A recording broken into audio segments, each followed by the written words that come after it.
Alright guys, Bilam here back with a new video, and in this video we're back with another player ranking for season of reality TV I've done a retrospective of, and this time we're doing it for BB Can 3. I'll be running through every player of BB Can 3, ranking them based on how I feel like they played on this specific season, and with that, let's start off. We got 16 players to rank here, and this is a pretty weird ranking considering the fact that there's so many twists involved in this season, but either way, at number 16, I'm going to be starting it off with the first boot in Risha. And Risha is a player I very much contemplated if she should be at the bottom, considering the fact that she was obviously taken out due to a twist. Now, technically, she was going to be booted first either way, but even within that, I feel like she was kind of ostracized from the very beginning because, again, she was older, and this is a really young cast where I don't know how much she does necessarily wrong to become this target initially, especially when, like, again, Cindy Finesse would have potentially been a target over her, but then she wins the veto, to where, again, I do think Risha gets pretty unlucky in certain situations. However, I do think Risha still plays the back portion of the week seemingly poorly. Again, based on what we're seeing on the show, she does seemingly spend a lot of time alone with Cindy Finesse, and to be fair, again, that could obviously play into the fact that people were ostracizing her, but obviously she just struggled to make any inroads, and again, at the end of the day, it was a tough path against Peely, to where I don't really look down on Risha's game as a first boot too negatively, but I think at the end of the day, it's still tough to really praise her that much when, again, she was just almost always going to be the first boot, especially when Cindy Finesse won the veto, to where, again, at the end of the day, I do have to put her here at number 16. Now, number 15, moving on to a player that made it much deeper, kind of, even though I think they're debatably the worst player of the season, and we have Cindy Finesse. And again, Cindy Finesse is a player that doesn't survive a single round of gameplay here without some level of immunity. She, again, wins the veto week 1 in a spot where I think she potentially goes home. Now, again, not necessarily guaranteed, but I do think it is very likely they do end up voting out Cindy Finesse there, especially considering she was the target for week 2. And to be fair, at that point, there was a point where she was not the target, where, again, initially the target was Kevin, though she ends up accidentally leaking about the Women's Alliance, to where that obviously ends up putting a bigger bullseye on her back. And either way, again, she was always going to be a target relatively soon. Again, very few people in the house actually trusted her and wanted to work with her, where, again, she kind of goes out in a pretty unceremonious fashion by the end of week 2, only to then get back into the game, where she's given safety for that first round and proceeds to then blow it by voting out her showmance in the game, which is pretty insane, where Walt Godfrey, I think, was someone that, again, did want to work with Cindy Finesse. Godfrey did, again, want to keep her around during her boot week. Still a spot where Jordan probably would have had a lot more influence. I do think Jordan would have wanted to keep Cindy Finesse around had she stayed, especially because at that point he was starting to detach himself from Zach, and again, he needed to work with these other numbers. And again, I do think Cindy Finesse makes a bad call there in getting rid of Jordan, though, again, that was largely based around what she was told to do coming back into the game by Neha. But still, again, we still have her pull off this pretty impressive move, which, again, is really the reason why she's above Risha. I think without that, I actually would have had her below Risha, but again, while it is a bad move for her, the level of difficulty of that move is still, again, decently high to get all these people that don't really have that much connective tissue. And again, Sarah and Brittany and Bobby and Bruno, especially Bobby, who, like, really did not want this vote to go through initially. Like, her getting the numbers for this vote is, again, impressive, even though, again, it's not technically good for her game. And again, obviously it all culminates in her going out the following week in a spot where, again, she does make it a decent pitch, to be honest. And again, it did seem like she had some numbers here and there thinking about keeping her, but again, it ends up all for naught. And really, I just think in general, Cindy Finesse is a player here that, again, I do think there is that semblance of potential in the fact that she plays very hard and that she is someone that attempts to make these, like, very logical pitches. And again, had she been better socially on this season, I do think she could have been a very threatening player. Again, seemingly good at competitions and potentially would have been a big gamer, but at the same time, she's just so bad socially that kept her on the outs from the very beginning, and then also was just mostly ineffective in the game. And again, even the one time that she was effective, she was making a bad move for her game. So again, for me, at the end of the day, I do have to land her here at number 15. Number 14, moving on to a player that I think has a lot of potential as well, but the one that just played pretty poorly, and that person is Johnny. Now, Johnny's a player that I think, again, showed that level of potential at the very end, especially, like, once he was pretty much a dead man walking already, and that he really throws Sarah under the bus. Again, when Sarah ends up plotting with him on how she should navigate through the game after he leaves, he ends up using that information against her. And again, I think that's very impressive play. I think the fact that he was willing to do that shows some level of gameplay there. I think the issues come from the fact that he was already dead in the water by that point anyway. And a lot of that comes from the fact that, again, I think he makes his relationship with Kevin very obvious, where, again, when he also has, like, the connections to, like, so Sarah and Brittany, and then Kevin, again, it makes him look even more threatening. And then he also starts to do well in competitions, which increases his threat level as well, to where, again, while he did have, again, a backing in the likes of Sarah and Brittany, and, again, you could debate Kevin, but, again, he had these allies, but the problem is that those were the people that were on the bottom, and he was not able to really cultivate any real relationships with the people on the top, even though he had, again, relationships with the likes of Zach and Jordan. But again, they didn't really do much to keep him in the game, and really, actually, even at the point where it actually would have benefited them in the game to keep him around over Sarah, and he actually tells them that Sarah is coming for you. They just simply don't believe it. Though, again, I think there is a world where Johnny is a triple threat in the game. Again, a person who's good at competitions, a person who is very affable socially, and someone that, again, has that strategic mind for the game and is a big fan of the game. The problem is that it just simply doesn't come together on this season. Instead, he ends up making those things too blatant to the others, where he just becomes a massive target because of it, and really has no real path to the end game. And it was really just a massive target, really, for most of his season, where once Neha goes, again, he was the biggest target on the board, really gets saved during the Greg boot week from the fact that Brittany wins HOH, as almost anybody else winning HOH, he's probably gone that week too. I do think at the end of the day, Johnny ends up playing a pretty bad game on this season. He's here number 14. Now, number 13, moving on to a player that I think is worse than Johnny. I think this is a player that I don't really see doing well in most given situations, but I think their game on this season had a little bit more merit, and that person is Greg. And again, Greg is a player that, again, is this typical, like, leader of a dominant alliance early on. It's really mostly a figurehead. Again, which, again, it was a common trend at this point in BB Can. Again, we saw that with Tom Plant. We saw that with Andrew Gordon. And again, Greg is essentially that version of that on this season, where, again, he was the leader of the chop shop. He was, again, so blatantly out in front, but also at a point where a lot of people were just kind of annoyed with him. And again, the minority, despite the fact that Greg probably wasn't the best target for them, it was probably better for them to go after the likes of Bobby or Bruno. Yeah, they do get pretty big tunnel vision on taking out Greg. To where, I mean, like, the thing is, at the end of the day, is like Greg didn't have much longevity in the game. Again, he was always going to be taken out around this spot in the game. But a lot of that is because, again, the minority is targeting him. Where I do think Greg is someone that, again, had his alliance remained in power, I think he probably does stay a decent while. And it's, again, kind of the opposite of Johnny's game, where, again, Johnny's in a spot where the majority was targeting him, but he had a minority that did want to keep him safe. Greg is, again, the opposite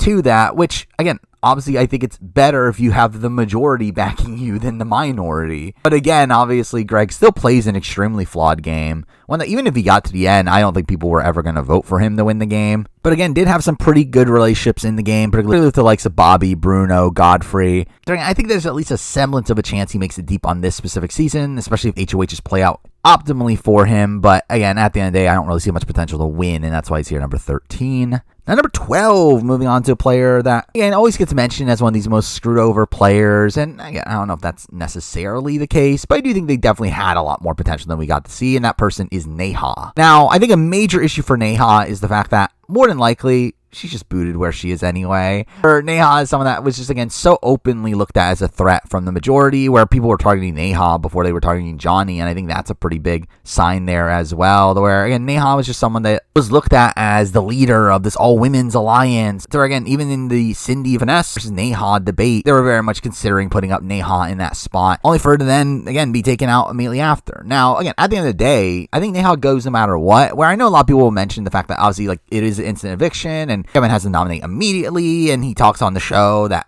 he regrets it, and that he would do it different if he had time to talk to the likes of Jordan and Zach, though Kevin has confirmed post-show that, yeah, he probably still would have put up Neha because he just wanted the least amount of blood on his hands, and realistically, even if Neha isn't gone in that round, she's probably just gone the next round also, where it's not like Neha was ever, like, gaining steam in the game. I don't think the likes of Zach and Jordan would have really fought for Neha to stay in the way they did for, like, Sarah, to where I don't think Neha is someone that was going to have a deep run on this season either way, and I think a lot of that is because she was just so openly against the Gregs and Bobbies of the world, where, again, I think she just makes herself too big of a target. And again, there is obviously some bad luck in the sense that she kind of gets looped in with Cindy Vanessa after Kevin ends up spying on them, and again, she's like one of the main people talking during that conversation, where obviously, again, bad play and not making sure there's no one else in the room. But also, I do think the fact that Neha in particular takes a lot of that blame there in a spot where Sarah definitely could have as well is, again, some bad luck, but also some mismanagement of relationships as well. But anyway, at the end of the day, I do think Neha is someone that, again, you could say is screwed over and definitely didn't have a real chance to save herself. Like, once she's on the block at that point, she is kind of screwed. And again, her arguments did get some leeway with Kevin, where, again, I do think she was also unfortunate the fact that Kevin in particular was the one to win the HOH. This guy who's so against the concept of getting blood in his hands, where, again, we did see Zach and Jordan say that if they had won HOH, then they likely wouldn't have gone for Neha because they wanted to keep her around to target the other side, where, again, I think there were paths that she does survive that specific round, though, again, I just don't think there's much longevity at the end of the day. So because of that, for me, she's here number 12. Now number 11. At number 11, moving on to a player that I find it funny on the rewatch that I remember this person as being bad at the game. Then I started watching the show and I was like, oh, this guy's probably better than I remembered. And then we got towards the end of the season, I was like, oh, nope, he's bad. And that person is Bobby. And again, Bobby is a player that just weirdly plays too hard, but also too passively at the same time. Where Bobby is someone that we see do these like kind of insane moves in the game. Again, pretending like he has a fake veto. And again, we saw him like lie to the others that he's a virgin to like lower his threat level, I guess. And again, he does these like wacky plots that are mostly unnecessary, don't really end up helping him in the game, at least to any significant degree. And it really just opens up opportunities for him to be exposed, where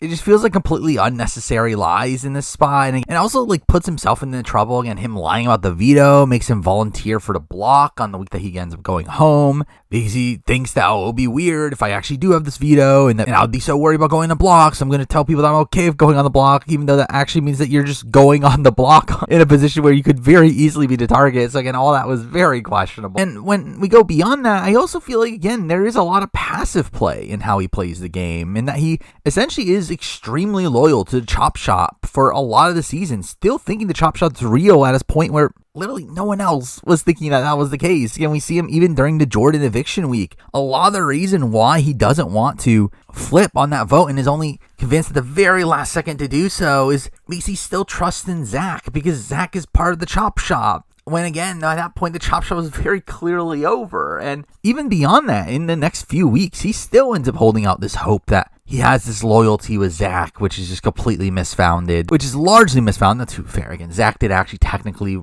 want Godfrey out over Bobby, but again, was still very willing to let Bobby go as well. And again, I just think Bobby is a player that, again, had this initial good setup, obviously. Again, being in the chop shop, not even being the biggest target within the chop shop, despite winning that first HOH, and that Greg is obviously a shield for him. But really beyond that, I don't feel like there's that much to praise in his game, where it's really just him trusting the wrong people and also making a lot of idiotic moves along the way. So because of that, for me, Bobby's here, number 11. Now, number 10, we're moving on to a player that I'm shocked this person's this low. Where I was coming into my rewatch, I was expecting this person to be up there amongst the top players of the season, yet on the rewatch, I did find this person's game just be a bit lacking, and that person is Bruno. And again, Bruno is someone that I remember after BB Can 3 finished, I was thinking that Bruno was robbed, that he's this player that could have very easily won the game. And theoretically, again, if he got to the end, yeah, I think he probably does win a jury vote against most people. However, he's also not getting there. And I think his entire game, while there is good foundations, I don't feel like he really is able to stick the landing at most points, where it's really a game where, again, he is initially in the majority in the chop shop. And again, he has these two shields ahead of him in the likes of Greg and Bobby. The problem is that those three are still pretty well known to be a trio where, well, again, I will give him credit for being the most well insulated of that group. He's still in a spot where people are actively targeting his numbers, and we do see Greg going out pretty soon afterwards. We do see the target on Bruno's back go up immediately following that, where we see the likes of Zach and Jordan instantly want to target Bruno to the point where he almost does go home during the Jordan eviction week, where had Sydney Finesse not come back into the game, again, Bruno was the target at that point. Again, the plan the entire week was for Zach to use the veto on Jordan, for Bruno to be backdoored and Bruno to go out. And again, that almost happened. And the main reason it doesn't is because, again, Cindy Finesse comes back, and through that makes Zach a bit spooked on now doing the move so early in the game. And to be fair, again, I do think Zach had some hesitations even before Cindy Finesse came back, though I do think the fact that Cindy Finesse did come back did make Zach even more solidified in not going through with the move. So again, I do essentially look at him as someone that was already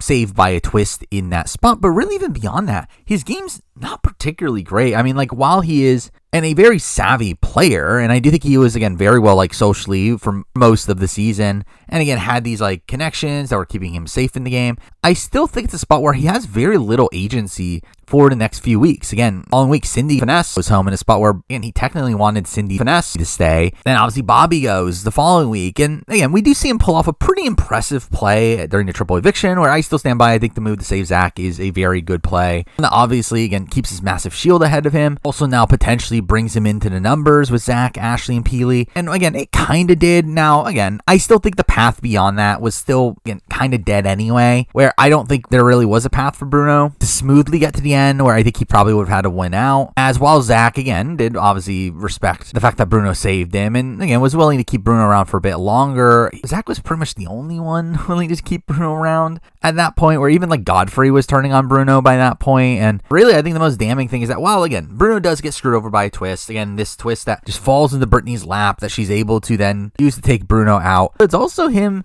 playing pretty poorly that week, to where there's no reason why Brittany and Sarah should have been going for Bruno. There actually makes absolutely no sense for their games to be going for him in that spot. But again, the reason they do is because Bruno picks a fight with Sarah. And again, I get emotions were high, but I do think that is really a big issue with Bruno as a player. Is the fact that I do think he is very hot-headed, and I do think it got the best of him in that moment, to where, again, his fight with Sarah and him also just like continuously lying to Brittany and Sarah about what was happening that week. Oh, Zach, again, actually handled that situation pretty well. Being frank with the likes of Sarah and Brittany ends up, again, just making Bruno an even bigger target, to where, again, I think he just mismanages that final week really poorly, even though, again, he was unlucky to be taken out in that spot. But again, I just still think, even if he survives that round, I just don't think he has a path to the end outside of winning out, which ultimately makes Bruno's game, again, just kind of lackluster from my point of view, where, again, he gets saved by Squist earlier. I think he does a lot actively wrong in his final week of the game, and again, he just kind of lacks a lot of power in the game throughout a lot of it. For while I do think, again, his move to take out Jordan was, again, the correct call for him, and I think he does do some good work with Bobby. I really think he is like kind of this master of keeping around these meat shields around him. I think his game is really one that's better in concept than it is in actual execution, and because of that, for me, Bruno's here number 10. Now number 9, and now we're moving on to a player that this was a pretty difficult spot on the list, where, I mean, we're getting to another person that was very benefited by Twist. And at number 9, I do have Brittany. And Brittany was a tough one to gauge here, where really just in general, I do think obviously like the amount of twists that were in this game and how much they benefited a specific group of people was something that was just really hard to dissect on this list and how to assess that. But I do feel like Brittany is a player here that, again, she does not get to 4th place if it was not for multiple twists along the way, where Brittany is the most like directly benefited by twists on the season. Now, again, I think you can argue a certain other player was definitely more benefited, but again, we'll get to that. So again, she obviously gets very benefited by multiple twists in the game, and the fact that Cindy Finesse comes back into the game, which allows Brittany and her side to get the numbers to take out Jordan. You have the fact that she wins the triple eviction HOH, which allows her to have power over 2 people that go home. She also obviously gets the coup d'etat, which ends up allowing her to essentially handpick who goes home that week. And she has so many twists in this game that end up benefiting her.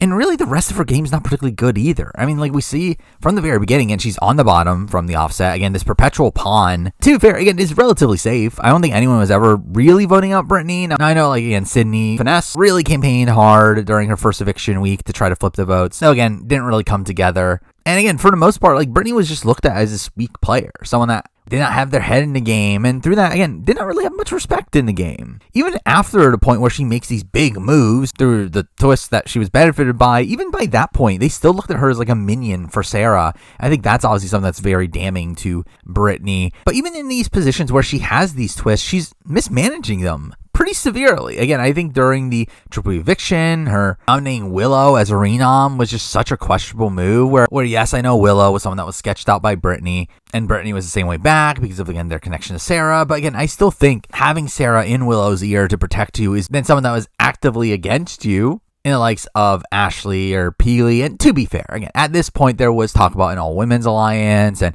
Ashley and Peely were doing some decent work in convincing Brittany and Sarah that they were willing to flip against Zach, which they weren't. But again, like, there obviously are reasons why she makes the move, but I do think it is a misguided play that leads to her just being dead man walking the following week. That's why she needs the coup d'etat the following week, because she just has no numbers at that point to even potentially protect herself. And to be fair, even in that spot, again, she is the backup target. Again, the real target was Sarah, and she was the renom. But you know what made it more likely that their side of things was targeted? I mean, Willow going home. And again, even in that following spot, again, her targeting Bruno over Zach, I think is pretty asinine. I think that is a pretty bad move. And Bruno is someone that, again, is just kind of floating in the game. He doesn't really have any solid grouping, where, again, Zach has Ashley and Peely really wrapped around his finger at that point, to where while, again, Ashley and Peely both recognized the fact that they would lose to Zach, they were not actually willing to actually make the moves themselves until the final three, where at that point you're essentially giving that grouping half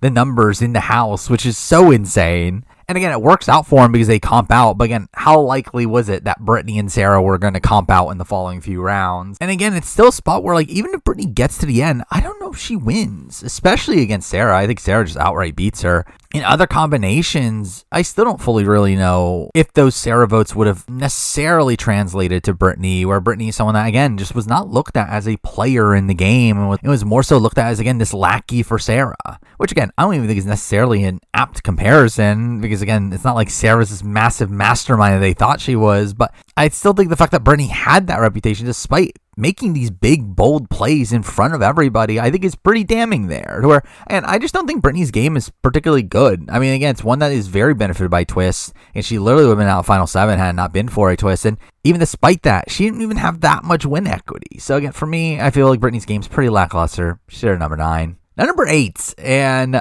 I thought about this for a very, very, very, very long time on what exactly I should do with this person. And I think this is the toughest placement on the list. However, at number 8, I am going with the winner of the season. We got Sarah, which I think proportionally, this might be the lowest I've had a winner on a player ranking up to this point. But again, I think that's pretty representative of what I think about Sarah's game. I think Sarah's game is really terrible. I think it's one where she completely lucks into a win. And again, I think she does do good things here and there. It's not a game like void of impressive aspects, but I do think she is terrible strategically. I think she is someone that was very benefited by twists. And is also someone that kind of wins due to a misconception about her game, where everyone just assumed that she was this big mastermind, went in a spot where she wasn't. Which, again, obviously you can give her credit for, again, having, again, this persona that allowed people to believe that. But I still think that persona was just based around the fact that she was a super fan, more so than anything. But again, I think her navigation through the game is really terrible. Again, really the thing about Sarah, though, is that she is very good at building these one-on-one bonds. Again, she built a really strong relationship with the likes of, again, Neha, of Brittany, and again, the likes of Kevin, the likes of Jordan, the likes of Zach. She had these connections that did allow her to be relatively safe early on in the game. The problem is that even she didn't really believe in any of these relationships, where, again, Sarah's like one of these players that, like, really does not trust anybody, to the point where I think it actually becomes detrimental to her game, where it feels like initially the only person she really trusted was Neha. Or you see her even in week 2, like, actually consider taking out Brittany to keep Cindy and Finesse in the game, thinking Cindy Finesse is like this bigger weapon for her, which, I mean, to be fair, if she could do that, I don't know if that's necessarily the wrong move. But again, I do think she looked at Brittany as a pretty expendable number throughout a lot of the game and really just attached to her because she had no other option. And again, I think that's the thing, is that she's really on the bottom from the very beginning. Again, she has this relationship with Neha and Cindy and Finesse and Brittany. And again, they're instantly called out for having this girls alliance. And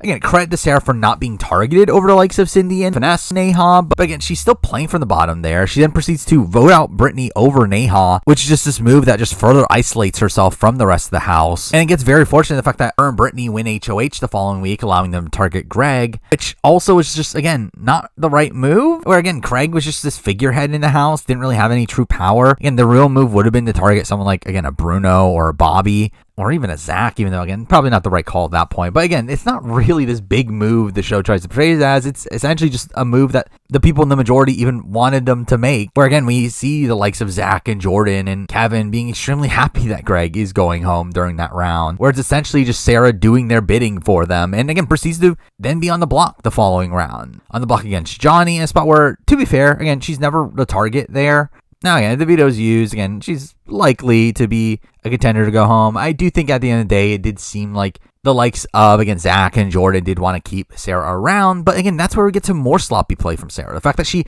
tells Johnny her plans the following week, which were to betray Zach and Jordan, allowing Johnny to go back to Zach and Jordan and tell them what Sarah is plotting, which, again, could have backfired on her. And again, you can credit her socially for the fact that it doesn't, but I still think the fact that she does this to begin with is a really bad move. And again, then we get to the Jordan eviction week, which I think is a situation where she just completely locks into that situation. Again, it's one where Cindy Finesse comes back into the game. And it's about where, again, like, she spent time with the other eliminated players to where Neha literally tells Cindy Finesse to go back into the house, work with Sarah, and only trust Sarah and target Zach and Jordan. Where, again, it just felt like Sarah being hand-gifted a big move for her game in a spot where that's not even the right call. Again, it's another spot where, like, her targeting Jordan here is bad. And to be fair, again, Godfrey is a solid-ish ally for her. And someone that, again, didn't have many other options at that point. But again, Godfrey was also a very self-interested player where Jordan, like, genuinely did want to work with Sarah at that point.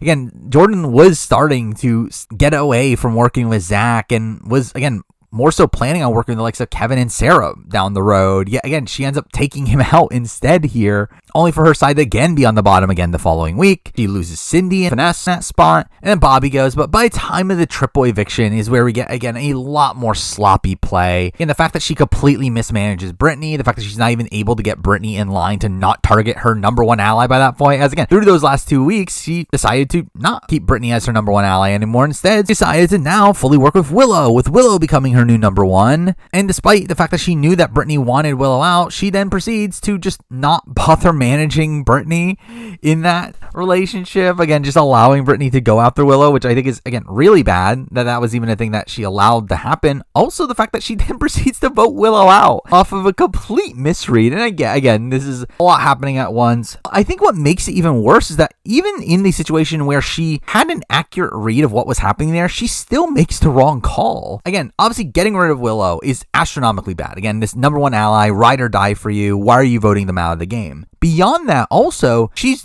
doing this to make sure that Kevin goes home in a spot where, again, Kevin wanted to work with her. Where, again, Kevin was literally at that point ready to turn on Zach and was planning on working with Sarah deep into the game at that point to take out the likes of Zach and Bruno. But again, once again, she just targets one of the people that actually wants to work with her at that point. All to save Peely's actually the only person on the block that isn't against her, which is, again, just so insane. And what do you know? She's the target the following week, where she gets a very lucky veto win. aka literally luck, as in playing pachinko. But again, she wins the veto that week. And then Brittany has the power, which again allows them to take out Bruno. Again, also spot bad for her game. I mean, her getting to fight with Bruno also is bad. Again, it's bad for Bruno, but it's also bad for Sarah. It's bad for both of them as they need each other at that point in the game. But also, again, her taking out Bruno over Zach is kind of insane. Makes no real sense for her game. And just gives Zach way too much power. Again, if they did not end up winning out, they're probably just gone or following that. But again, Sarah wins the following HOH, finally takes out Zach. Brittany wins the following HOH after that. And then Sarah wins Final Four. So essentially, Sarah and Brittany end up winning out in that end game stretch. And even then, she loses Brittany at the Final Four. Though, again, that would have been tough to get out of. But again, that's only able to happen because Brittany got the coup d'etat. Where if not, Brittany would have been gone earlier. And there would have been no one that would have been willing to fight for Sarah to stay at Final Five. But either way, again, Final Three is a point where, again, you can give her credit for having Godfrey pick her over Ashley. Though, from what we've heard from Exit Press is that Godfrey did this seemingly on his own, and actually, like, Sarah's campaign was, like, pretty ineffective, where the way that Sarah would campaign this final week would essentially be to threaten the other two that if you vote me out, I'm not going to vote for you, which is, again, not a very effective strat. Again, I feel like that very rarely ever works in Big Brother history. It just makes people actually insulted that you're even threatening your jury vote instead. And again, in this spot, it seemed like it was more so just Godfrey thinking that Ashley would have the votes of the Diaper Alliance, and that would be enough to carry the day in a spot where, again, he miscalculated. Takes Sarah. Sarah beats him 7-2. Though, again, it's not like a spot where, like, Sarah beats everybody. And again, if it was a spot like that, I would have Sarah higher on this list if Sarah had insane win equity. Again, I think I would probably bump her up a few spots. The problem is that I don't think she does. As, again, based on what we've heard from the jury, it does seem like Ashley might squeeze out the win over Sarah. Where, again, this is one of those final threes where I do think each of the final three could have won based on who exactly they took. Again, Sarah obviously beats Godfrey. Again, based on the morning show the following day, it does seem like Godfrey beats Ashley. All while in the Sarah-Ashley final two, I do think Ashley pulls out the win. Where, again, she has the votes of the Diaper Alliance. in Peely, Zach, and Kevin, which is the question mark. But then also has, again, Bruno and Bobby, who are very anti-Sarah from the jury, to where that would be enough to win. Now, again, Sarah does have those other 4 votes pretty locked in. And again, Kevin's vote is one that I do think was up in the air. I think Kevin could have still potentially voted for Sarah over Ashley, though, considering the rest of his alliance was leaning that way. I do think it probably still leans Ashley, but even then, I mean, it's still a spot where, again, her win equity was just simply not even that secured, to where, again, I think Sarah's game is a mess. Again, I think Sarah's game is pretty terrible, to be honest, for a winner of a game. So again, I am genuinely shocked that I have her this low on this list, though. Again, the more and more I think about it, the more I feel like I have to stick by it. So because I do have Sarah here at number 8. Now, number 7, we're moving on to a player that I also had a lot of mixed opinions on this person's game. There's a point where this person was lower, then thinking about it a bit more, I do think this person got a little bit unlucky on how things played out. Though also I do think there was a lot of lack of threat management from this person. But anyway, at number 7, we do have Kevin Martin. And again, I really thought about this because I think Kevin is this player that demonstrated a lot of potential on BB3.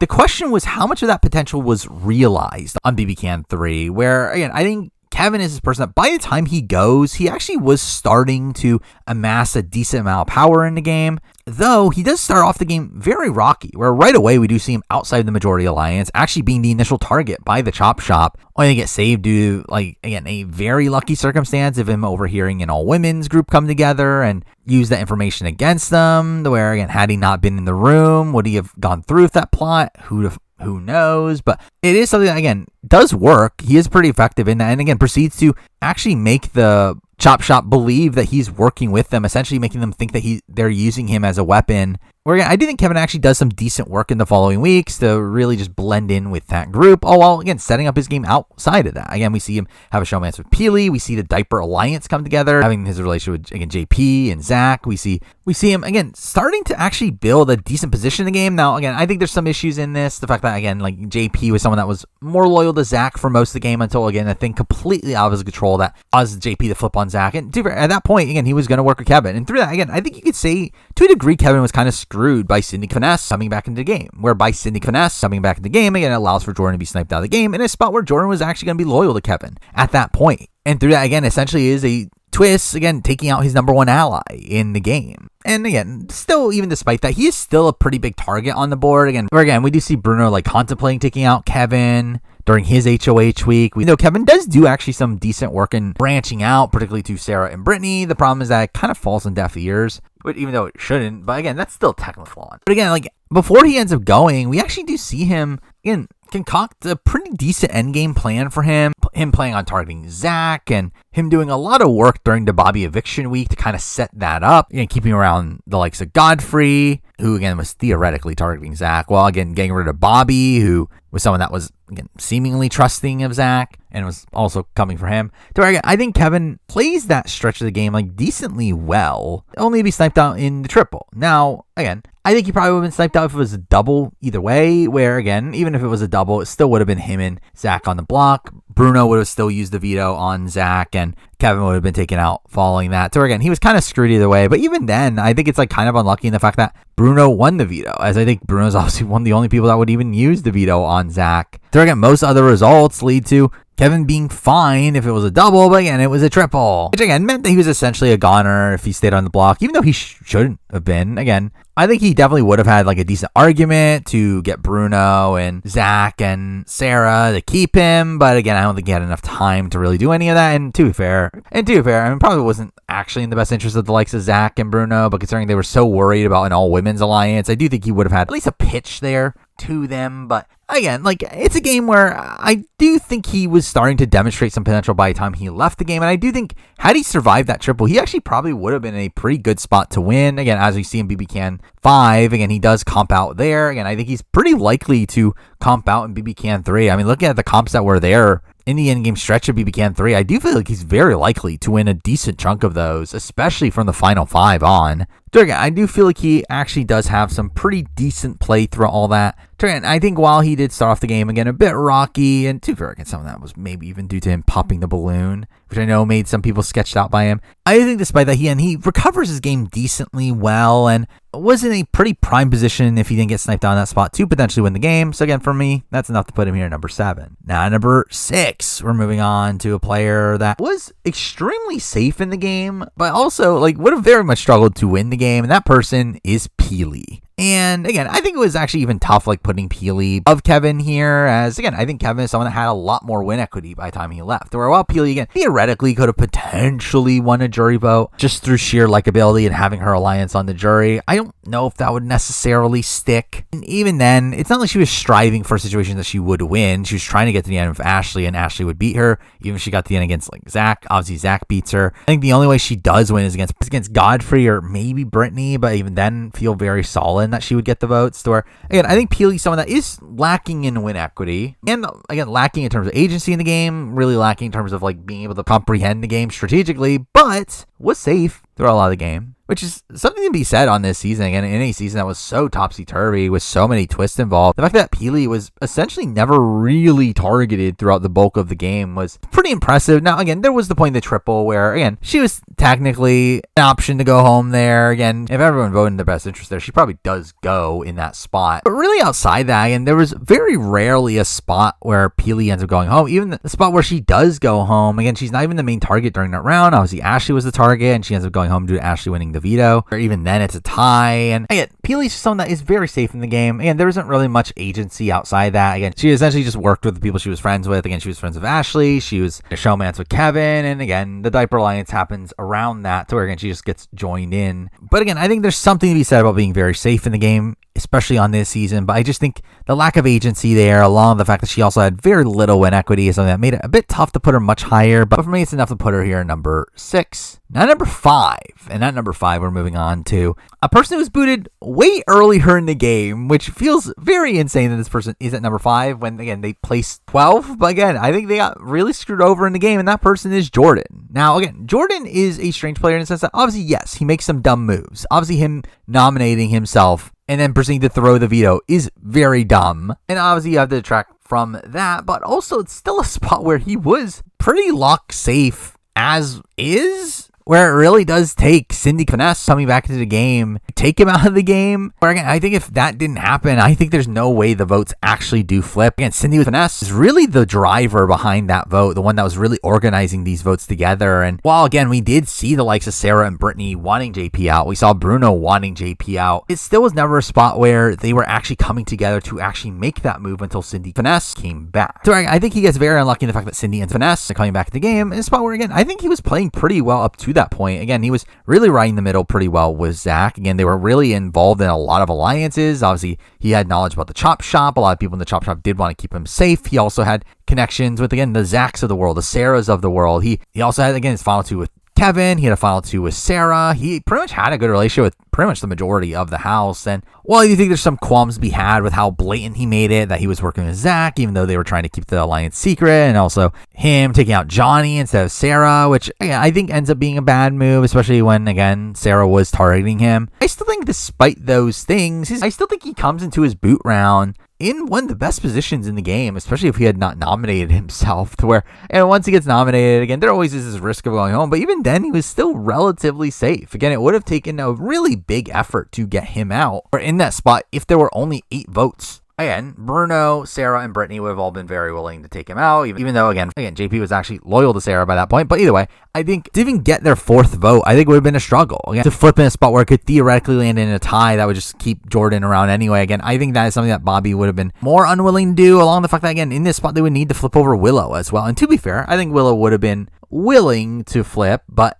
they really didn't trust Willow at this point in the game, especially because she was close to Zach, and obviously that could have messed up the entire plan, to where, again, I think Jordan was really screwed in this position, as, again, if he survives this round, I think he's in a pretty good standing to win the game, because, as again, the main reason they took Jordan out in this spot was to weaken Zach. It wasn't really because Jordan himself was a player that they necessarily needed out. Now, to be fair, again, Sarah and JP's relationships did start to degrade a bit, and again, Bruno had been targeting JP either way, but again, if he survives this round, again, he still has the Diaper Alliance. He's probably the best positioned player in the Diaper Alliance, again, having connections to both Zach and Kevin, where, again, I actually think his game was on the uptick after Zach was, again, a bit cagey with him. As, again, at that point, it made him not as blindly loyal to Zach and be willing to branch out. And we see him again working on Kevin, working on Sarah, and again, Sarah doesn't believe him, and again, that's a fault of him, but I do think he was starting to position himself very well moving forward in the game, essentially being protected by the two biggest players in the game, and Kevin and Zach, and especially if Bruno goes that week, which was what was initially planned. Again, that's also a really good spot for JP, as again, Bruno was like one of the only people actively targeting JP in that spot. And mixing down the fact that, again, I think the fact that it goes out through Cindy Finesse coming back to the game in particular is even more unlucky. Now, again, there is some negatives there, and the fact that obviously Cindy Finesse is a showman's, the fact that his showman's is the one that actively took it out of the game is bad, but also it's still a spot where Cindy Finesse was literally told to come into the game to take out Zach and JP, which again just feels like another aspect of him just being kind of screwed over in that spot.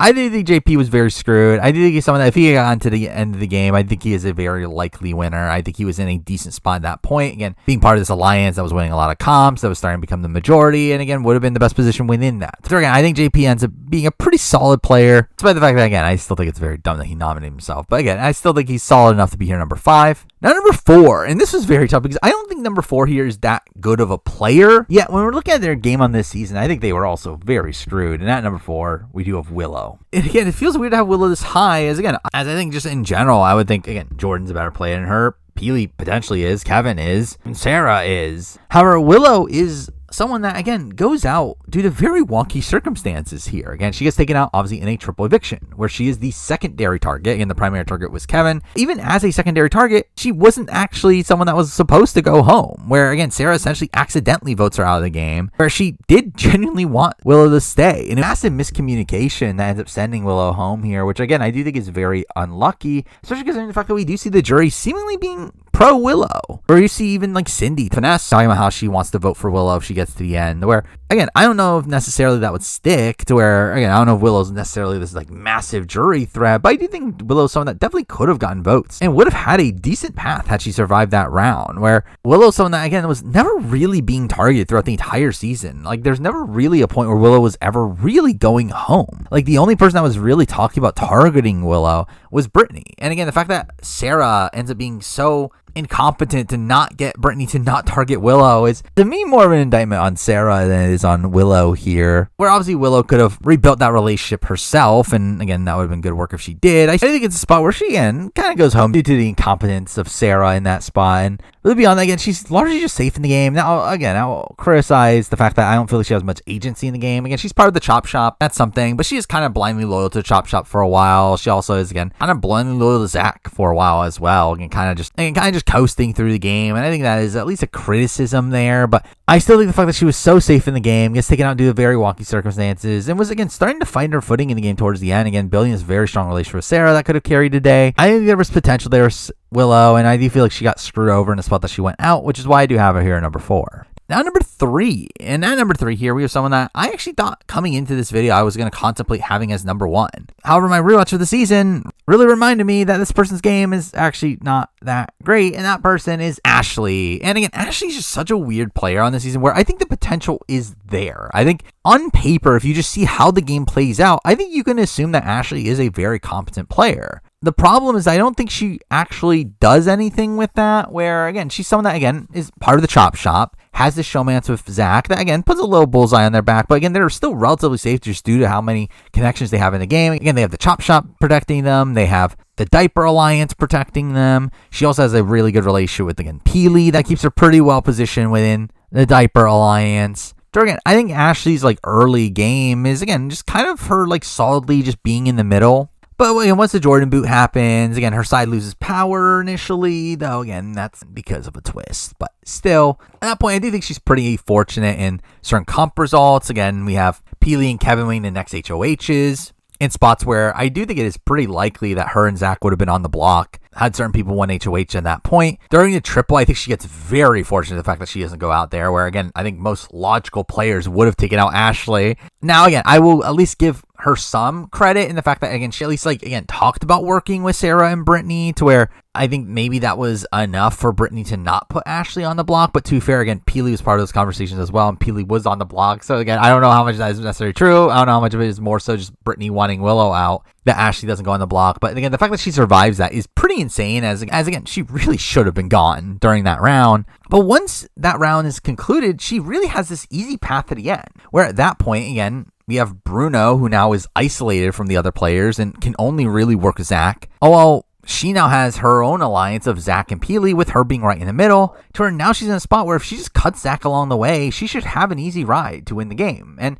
to be fair, again, gets unlucky with this coup d'etat happening, and Bruno ends up going out. But even in that spot, she comes into the final 6 still even in numbers, 3v3, and even, again, is Godfrey really part of a 3? But again, comp results end up playing out in a pretty poor way for her, where, again, she wins the vetoes, which is good for her on that, but the HOH results are pretty bad. So, again, she loses Zach and Peely along the way, and at that point, again, it is, again, a harder path for her. She essentially has to win last few comps to get to the end. She wins the final 4 veto, makes the right call and taking out Brittany, and then Ozzy fails to win the final HOH where Godfrey doesn't take her, which, again, you can fault her for sure, though. Again, I do think this notion that she was in a showmance, and that, again, showmances have won the last few seasons, was something that was in Godfrey's mind more than actually doing anything like actively wrong, or really Sarah even doing anything actively right. But again, through this, there are still some qualms here. One, the fact that, again, I think she was striving for a final 2 scenario that she was going to lose in. Again, if she had one final HOH, she was actually going to take Godfrey, to which she probably would have lost him 5-4. Where based on the after show, we do see the jury saying that Godfrey would have won in that scenario, with Godfrey getting the votes of Cindy, Vanessa, Bobby, Bruno, Willow, and Brittany. Oh, Ashley would have again gotten Sarah, Kevin, Peely, and Zach, which again, Godfrey would have probably won that situation, where again, she was striving for a situation that she was going to lose in. Beyond that, she also was, again, just too blindly loyal to Zach, where again, it's one of these situations where she knows what she should be doing, where she does literally say that she knows that if she gets to the end of Zach, that Zach would win, but she just can't do that to him. And I think obviously that lack of killer instinct there is something that could have very much harmed her. And again, I think she gets very fortunate in the fact that Zach gets sniped from the game at point. As again, I think I've been up to her own devices. I think she would have blindly taken Zach to 3, and Zach probably just wins final HOH and beats her at the end anyway. But again, if she cuts Zach, particularly again towards that endgame stretch, she has a very obvious winning scenario against Peely, and even then, I think that probably would have gained her respect to potentially win against certain other people as well. Where again, I think that's also a major criticism of her game from my point of view, is the fact that she was pretty unwilling to cut Zach until it was like absolutely necessary at the final 3, which just feels so misguided. To where again, I think Ashley's a player. I think there is potential. I do think she has a pretty solid game of her being relatively safe for a lot of the season, but I do think again there are points where she gets fortunate comp results that stop her and Zach from being targeted. There's also again her blind loyalty to Zach, and also her striving for the wrong final 2. Again, I think are enough dings there for me that leave her here number 3. Now number 2, we're moving on to someone that I also had my opinion go down this player over the rewatch, but I think in general BB Can 3 is a cast that again is actually a pretty good cast. Again, it's a cast full of super fans that were all playing very hard, but through that, it made the game so dynamic that it's tough to really call any of these games particularly strong. But at number 2, I am going to go with Zach. And yes, this is the Zach that nominated his own number 1 ally and got him accidentally voted out of the game, having one of the worst HOHs in Big Brother history. It is that Zach, but really the game outside that is actually pretty decent. Again, I think Zach is a player that was always going to be a big threat coming into this season. I think there's no way that Zach comes into a season isn't a big threat. Again, he is this massive guy, very physical, very likable. Again, I think there's just no way that Zach's not going to be looked at as a threat going deep into the season. But despite that, again, he actually has a pretty good run here. Again, I think early on, he's like right in the middle of the house. He has, again, connections to the shop. He has connections to JP, and again, they're kind of playing the middle very well. He then again builds a relationship with Sarah, and again, he cultivates a lot of really strong relationships during early portions of the game. I think really up until the Johnny blind side, I would say that him and Jordan were in the best positions in the game. The problem is, again, I think they got a bit cocky. Obviously, Zach wins the next HOH, and again, makes a series of dumb moves. Again, Jordan volunteers himself. Again, I think questionable and obviously bad for him to follow through with that. Though again, considering Jordan was so gung-ho about making this move, I don't fault him that much for putting Jordan up. I think the thing I do fault him more so for is not using the veto on him. But I do find it funny that like Zach's rationale for that is that again, he thought because Cindy Finesse came back into the game that he couldn't backdoor Bruno because now the game's too unpredictable. But also that's what you can say about leaving Jordan on the block. That why are you leaving your number 1 ally on the block where now the vote is very unpredictable? And again, he loses Jordan that spot, and he is a massive target from that point on. But despite being a massive target, I think he actually plays it decently well. And again, he gets very fortunate comp results. Again, had the likes of, again, Sarah, Brittany, Cindy, Finesse. Again, if any of them had a 1 HOH following that, he is a massive target. He's probably gone if he doesn't win the veto, which again, we don't see him winning the veto in those spots. But again, I still think he's doing some solid work. And again, maintaining the loyalty of Ashley and Peely. He does actually do some decent reaching out to Sarah and Brittany, and I think that ends up paying really big dividends by the time of final 7 round. Though even along the way, he does end up losing Kevin in a spot where, again, Kevin ends up being pretty gung-ho about targeting Zach after his HOH, which, again, he never ultimately ends up being able to do. And again, we get to the triple where, again, he's a dead man walking. Had Bruno not saved him, again, he gets very fortunate in that spot as well. Which, again, you can give him some credit for having Bruno be loyal to him. Again, I think Bruno just obviously recognized the fact that Zach is this big shield for him and kept him around because of that, more so than anything that Zach actively did on his own right. But again, I think following that, from Final 7 on, I think he actually plays decently well despite things not playing to his favor. Where, again, I think Final 7's a spot where, again, he solidifies his relationship with Bruno, keeps Bruno on his side, also is now having Ashley and Peely being, again, blindly loyal to him, to where, again, they are fully not willing to turn on him until the final 3, which is pretty insane in that spot. And also, again, I think he does pretty decent work with rebuilding his relationship with Sarah and Brittany, where despite the fact that he's the most gung-ho about wanting Sarah and Brittany gone, he also is in a spot where they end up not targeting him by the end, where, again, he ends up extending an olive branch in a spot where Bruno, again, shuns them away, which, again, causes him to not be targeted there in a spot where, again, he should 100% be targeted there. But again, I do think he gets some pretty bad comp results by the end. But again, he gets to a final 6 where 2 of his fellow players are actively trying to take him to final 3, which is pretty insane. The problem is obviously he's being targeted by the other half. But and I think it's a very sloppy game. It's, again, a spot where, again, he's on the bottom for a lot of the end game stretch, but I think he does do some decent recovery. And even then, that recovery is kind of ruined by him being kind of screwed by the coup d'etat, where had Brittany not had that coup d'etat, and he also has Bruno on his side coming into the final 6, which puts him in, again, a very strong spot to go on to win the game. But again, I do think there is some actively bad play along the way. Again, I think the Jordan week is, again, just so irredeemable there, where, again, it's tough to really rank Zach. But again, I just think this is a cast where, like, everyone here is very flawed. And considering the fact that Zach had a path to the end game, had people actively wanting him to take him to final 3, and again, he seemingly wins a jury vote against most people. Again, I think that's pretty good. Again, it's enough to put him in number 2. Now, number 1, the number 1 player from BB Can 3 ends up being the person I expected it to be. It's Godfrey. Now, I will say Godfrey's game is a bit of a weird one to assess, where Godfrey's someone that I remember at the time BB Can 3, I left that season being very high on Godfrey. I think Godfrey's one of the best players in BB Can history, and I think my opinion of him, like, kind of went down over time, and then on the rewatch, like, again, went a little bit up, but still to the point where, again, I don't think Godfrey's game is particularly great. I mean, it's one where, again, he's on the bottom for, like, really the first half of the game. Is very rarely in a power position, though I think he does play well from the bottom. I really feel like Godfrey's game is really the closest we've had to having another Dr. Will,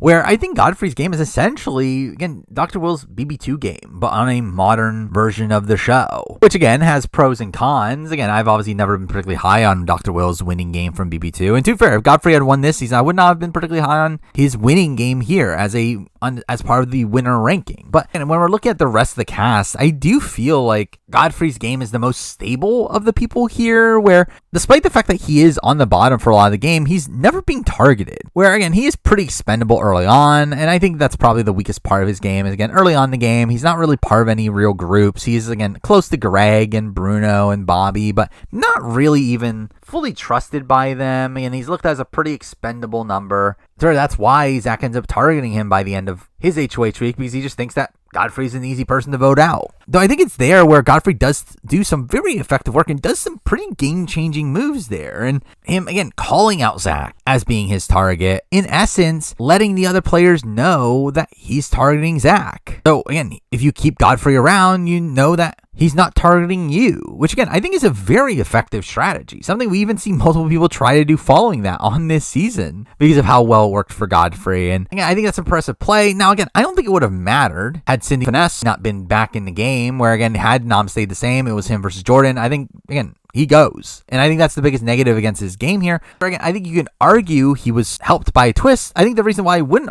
say that is because, again, the target was Bruno before Cindy Finesse came back. So really, it feels like Bruno was more so saved by a twist than Godfrey was in this spot, to where, and I think at the end of the day, Godfrey's someone that, for me, ends up being a bit of a wash here, to where, yeah, he was very benefited in the specific situation he was in, that Sydney Finesse ends up coming back with her really campaigning for the votes, but I think it's also a spot where, again, I think he was kind of screwed to even be in that spot to begin with. But following that, again, we see him play this, like, floater role very well. Again, we see him still maintain his relationships with Sarah and Brittany. We also see him branching out to Kevin, where Kevin wanted to keep him around at this point to go ahead and target Zach. We also see him extending an olive branch to Zach as well, which, to be fair, doesn't end up being particularly effective, but still a relationship he has there. He still has his relationship with Bobby and Bruno, and again, he is pretty safe in the game at that point. But I think Zach's literally the only person that is like actively targeting him, and even then wasn't able to get Kevin to target him during his HOH. And when his sides eventually empower again after the triple, Godfrey manages his threat level well enough to where, again, Sarah and Brittany are targeted ahead of him. Now, I will say, again, I think there are some things towards the end game that Godfrey is definitely benefited by. Again, the coup d'etat is something that definitely benefits Godfrey, and having Sarah and Brittany stay in the game, who are these shields ahead of him, and these people that were like keeping him safe through winning comps. Again, I think that's something that obviously benefited him, though again, it benefits Sarah and Brittany more so than it does him. And again, obviously the fact that they end up winning out from that point on is something that definitely benefits him as well. Again, keeps him safe during the double in particular. But again, I think Godfrey then plays both sides pretty well. Again, he really ends up pitting Ashley and Peely against Sarah and Brittany pretty effectively. Now, again, at the end of the day, they would target each other anyway, but I think he does do some pretty good work in getting, again, Ashley to want to take him to final two, which again, could have potentially cost Ashley the game by the end. Now, obviously, again, the big thing here is his final decision. It's a misread. He makes the wrong call. Again, I think that's pretty straightforward. But again, I at least get where he's coming from. Or again, looking at the scenario where he's against Ashley, again, Ashley does have like 3/4 locked in votes. Now, obviously, again, they knew Jordan was going to be part of the jury, so that doesn't really matter by the end. But again, Ashley, Peely, and Ack were all very likely Ashley votes. And mixing in the fact that Sarah was threatening him with jury vote, which to be fair, I don't know if that would have been her rationale for it, but I think she would have voted for Ashley by the end. Again, that means that Ashley has 4 votes. Pretty locked in. And again, I do think there is that worry that she just needs one more. Now, again, I think he does sweep the rest of the votes, and I think he does end up winning, but you can get why he is worried about this situation. Though, again, that's obviously him not taking into account what the other situation is, him against Sarah, which again, a situation where I think he overestimated how many votes he can get against Sarah, where, again, I think in that spot, obviously he would assume that, again, the likes of Cindy, Finesse, and Brittany were locked votes for her, also probably Willow. Well, he would have Bobby and Bruno. And I guess in his mind, it was like really the Diaper Alliance that was deciding that vote, and he thought he can get the Diaper Alliance on his side. But again, I do think it still ends up being like a bit of a misread there on how the votes are playing out, though I do get how he has that misread. So again, you still have to dock him for picking the wrong outcome for him, but I don't think it's like one of the dumbest moves ever. I think it's very tough to dissect exactly where that jury vote is playing out, to where really just as a whole, again, I think Godfrey's game is pretty solid. Now, again, it's one that I would not particularly rank highly on my winner ranking, but it is one where, again, he's playing from the bottom pretty effectively, again, playing sides against each other, playing a pretty good floater game, also doing a lot of like really good like intentional work. Again, I think, again, his move to call out one specific player and have the others keep you around because they know who your target is, again, is a very innovative strat, and I do think Godfrey really utilized that extremely well across this season, to where he probably has like one of the few times I actually do agree with someone like consistently throwing comps, as it really did allow him to really build this perception that he was targeting Zach without actually having to go for Zach, which again obviously keeps someone in the game that might potentially go after you, but also keeping in someone in the game that people are going to keep you in as well because they think you're going after each other. And again, I think it is impressive plays like that do have Godfrey ranked highly here. And again, I think on most given casts, I would not necessarily have Godfrey number 1, but I think considering how dynamic this season was, considering the fact that Godfrey again got to the end, had a winning scenario even at the end, and was also pretty safe for a lot of the game, I think that is enough to put Godfrey here at number 1. But there we go. I mean, that is my player ranking for BB Can 3. Now, obviously, again, next year I'll probably end up doing the same thing for BB Can 4, and again, I'll obviously continue to do some retrospectives later in the year. Particularly BB 6 is the next on the docket, so stay tuned for that. But for now, that is the video. Thank you for watching.